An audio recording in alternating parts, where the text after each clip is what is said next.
Get ready with me for part 2 of my series of telling you crazy things that I did in active addiction. I don't know what the heliante is going on with my face, but it's alright. We're gonna fix it. Cold in this house. It's so cold in this house. I already prepped my face off camera, and I'm hoping that that cream stuff is not what's making me break out, because I'm gonna freak out! So today's story is about the time that I almost unalived myself by...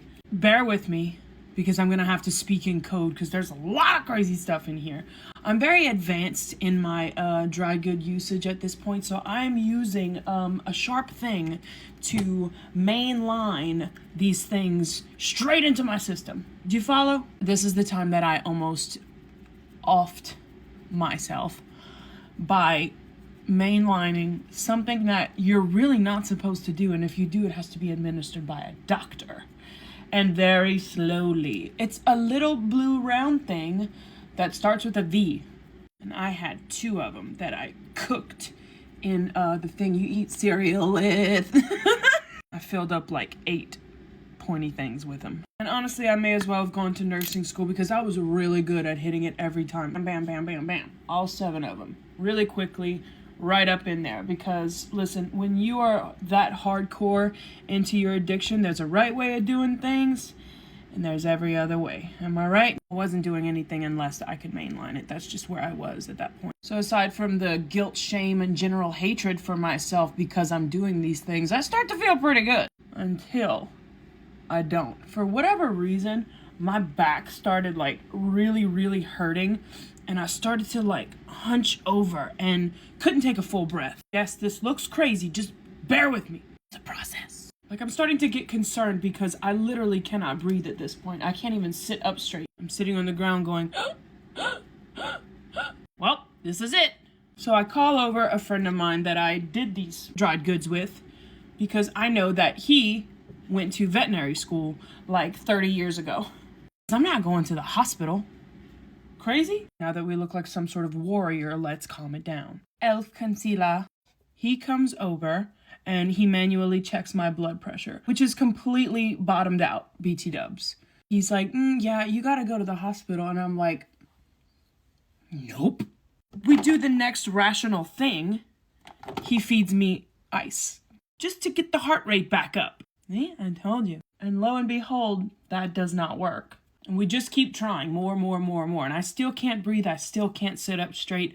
I'm starting to get a little worried at this point, but still not going to the hospital. Now that we look pasty again, we're going back in with powder. The process, babe. And I swear to you, for 2 days, 48 hours, I'm sitting there, not being able to breathe. Stubborn! And surprisingly, I was clean from my DOC at this point, which was horse, H, boy, for about 2 months. Hadn't touched it. Highlighter because we like to shimmer and sparkle. I do the only rational thing that I can think of. I go on a hunt for my DOC. One that knows. I don't know if it was because of the fact that it had been 2 days or because I got my DOC, but the second that I mainlined that stuff, I was able to sit up and I was able to breathe. You would think after encountering something so scary of not being able to breathe for 2 days, not being able to sit up, my blood pressure bottoming out so low, that it would kind of sort of scare me straight. Nope. All I said was, whew, that was close. Thus started on another beginning of my journey being addicted to 8. Because I'm not going to stop now. What is that? Got it. I think at that point I was not even terrified of being unalived. I was just terrified of being sick, not feeling good, not feeling numb. Like, that was the scariest thing of all, right?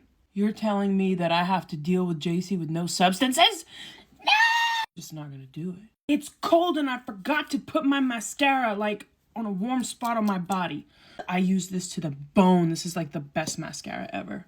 And strangely enough, I've only ever found one other person that did that as well and had the same exact experience. Because her blood vessels were contracting so hard and so fast, it caused her to not be able to take a full breath. And it could have.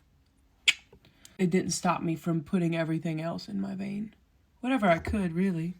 I'll do another video on all the crazy things that I've put into my arm. Thankfully, this was like among one of the last experiences that I've had coming close to meeting the maker.